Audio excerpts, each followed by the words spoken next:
Hello everyone, Shinto Bean here, and in this video I'm going to be playing some good old Starcraft 2, one of my personal favorite strategy games. Starcraft and I go back a pretty long ways. I was a teenager, I think, when I first got into the original Starcraft and Brood War, and then when I was in college, Starcraft 2 came out, and I remember I've never been more excited for any game than I was for Starcraft 2, and I ended up playing it for many years, lots of good times. I don't really play it so much these days, but still definitely one of the best, if not the best, RTS game that I've ever played. Sadly, RTS games just aren't really that popular these days. But if you don't know anything about StarCraft, there are three factions that you play as. You got the Terrans, who are the regular run-of-the-mill humans. You got the Zerg, which are an insectoid race of aliens that are constantly mutating and evolving. And then we've got the Protoss over here, which are the technologically advanced alien race with lots of psionic capabilities. So three unique races, but they play very differently, very different playstyles. Over here we got the campaign. StarCraft 2 was released in three segments. Wings of Liberty being the first Terran campaign, and then the second game was Heart of the Swarm, released a few years later, and then finally Legacy of the Void was the final part of the campaign. So it took quite a while to get through the whole story. Unfortunately, the story-wise, StarCraft 2 never really reached the quality of the original StarCraft and Brood War campaigns in terms of storytelling. But it was still a lot of fun. They came up with a lot of cool creative missions that you could play through, and you can actually replay some of these missions in the co-op mode that they released, where you team up with another player, and you're in control of commanders instead of just picking one of the factions, one of the races. You are a commander who has specific units, and it has RPG elements too. You can upgrade them over time, and they get more powerful, unlocking new upgrades and special abilities. So this co-op mode was actually quite a bit of fun, and I played a fair bit of that after I got tired of the multiplayer. But today we're actually going to be playing a 1 vs 1 multiplayer match.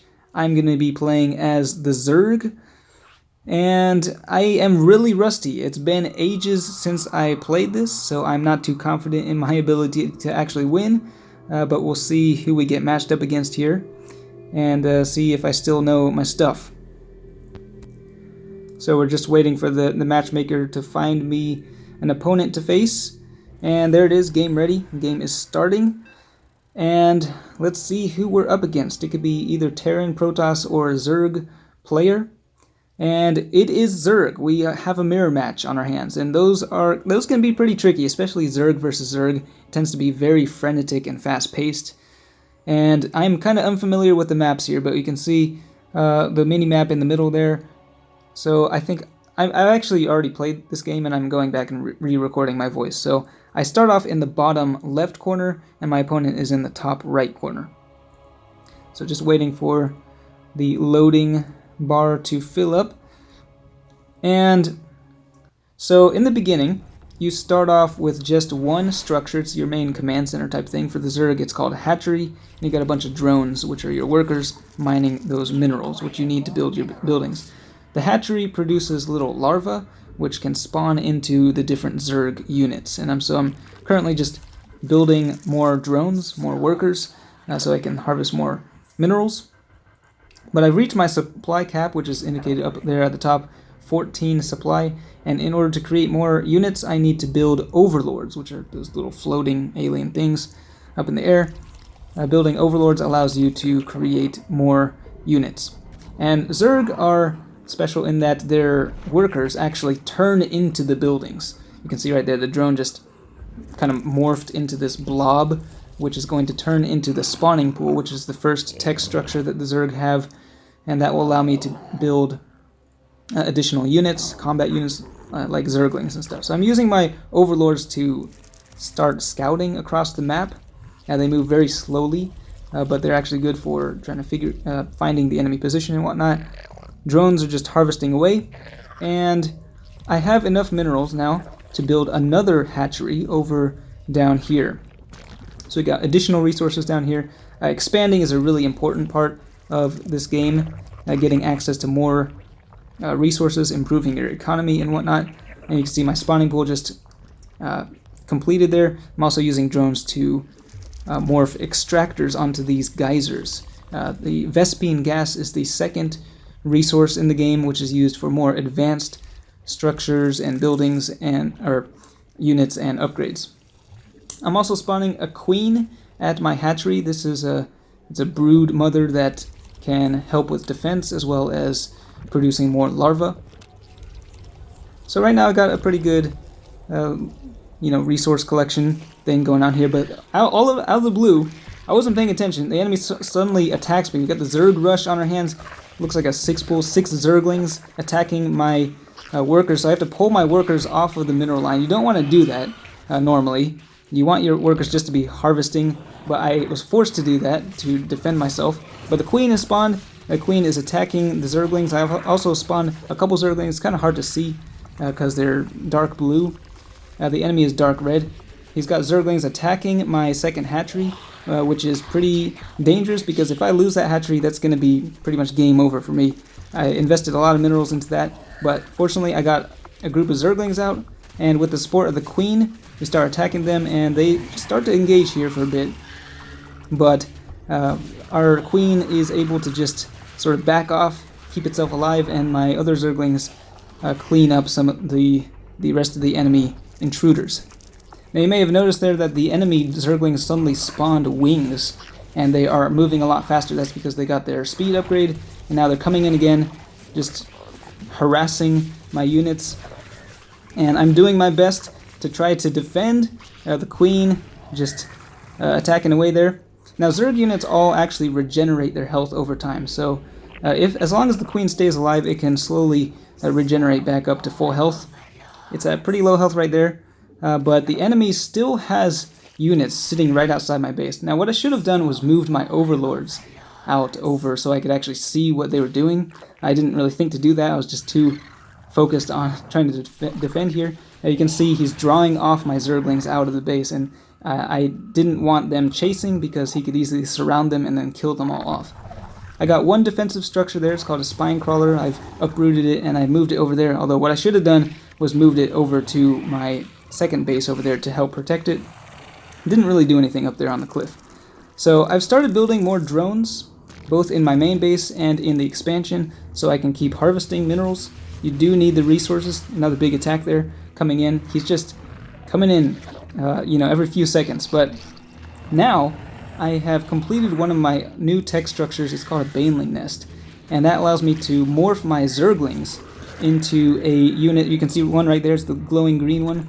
It's a suicide unit that can explode in a explosion of acid, and it can deal a lot of area of effect damage. It's really good for taking out small units like Zerglings. So I'm trying to use it here, but they're backing off and stuff, and it's kind of tricky. Now he's sending in one Zergling at a time to try to pick off my banelings, which is actually a good strategy. Once I realized he was doing that, I was like, okay, I better back up here. But then I decided, okay, I'm just going to send in my banelings, see if I can get anything out of them. Big group of Zerglings there. They start attacking, and boom, there go the banelings, blowing up what looks like maybe 8 or 9 of his Zerglings. So that was a pretty good engagement there for me. Able to take off take out a lot of the attackers. Morphing another tech structure over there is called the Roach Warren. That will allow me to produce another combat unit. Still coming in with more Zerglings. Just every few seconds, testing the waters. Those Zerglings, if they are able to get into my mineral line, could tear up my drones and kill off my workers in a matter of seconds. I'm using my banelings again to pick off more. That was a really good hit right there, killing a bunch of Zerglings with just one baneling. Another one here, and he's kind of realized, okay, this is maybe not such a good idea to keep all my Zerglings in a group there, so he's backing off.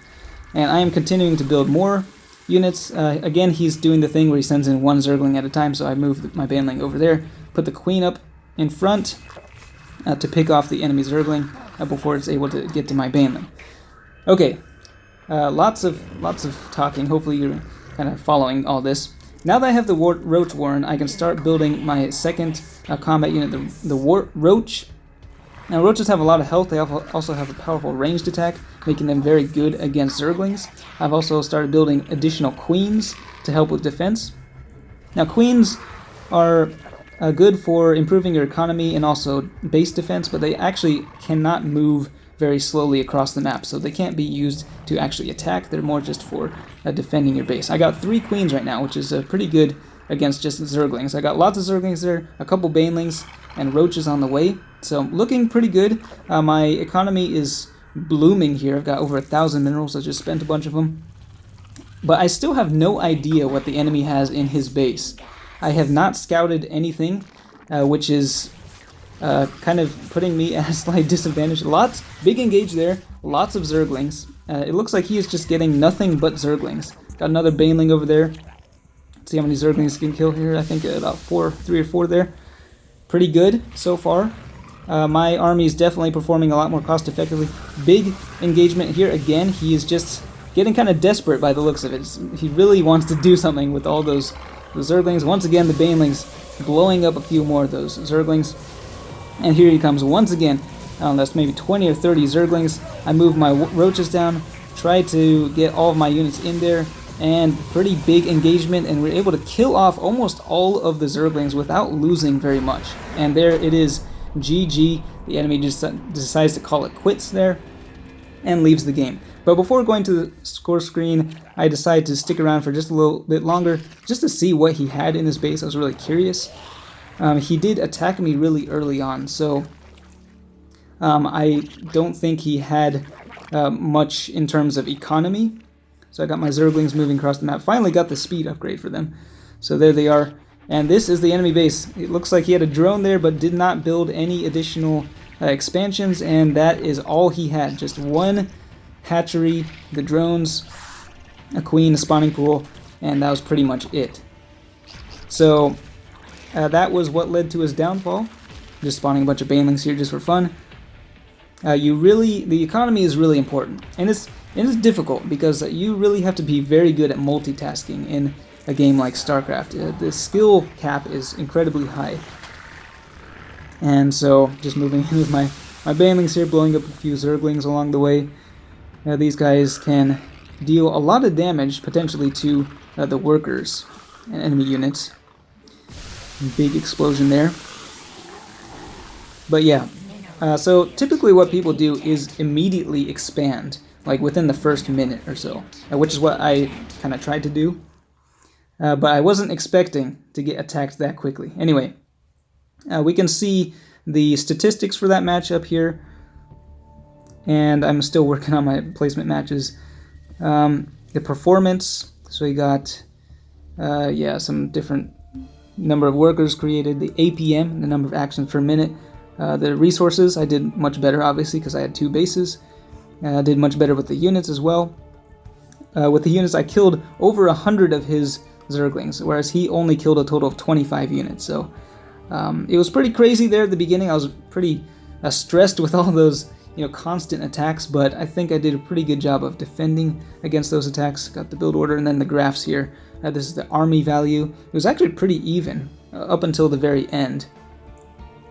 And then we also have got the resource collection rate.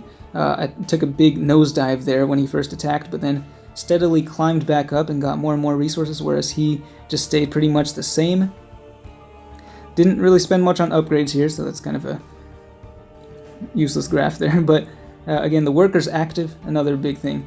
It looks like he just didn't build any more workers, so the line just stayed the same, whereas mine gradually increased throughout the match. Anyway, so that was some Zerg on Zerg action. Hopefully you were able to follow that. But yeah, that's StarCraft 2 for you. Let me know if you ever played this game or the original StarCraft. If you did, I'd really like to hear what your favorite race was and just what type of game mode you enjoyed the most from it. Lots of good memories from StarCraft 2. Again, I don't play it much anymore, but definitely a great strategy game. That's it for this one. Thanks for watching, and I will see you next time.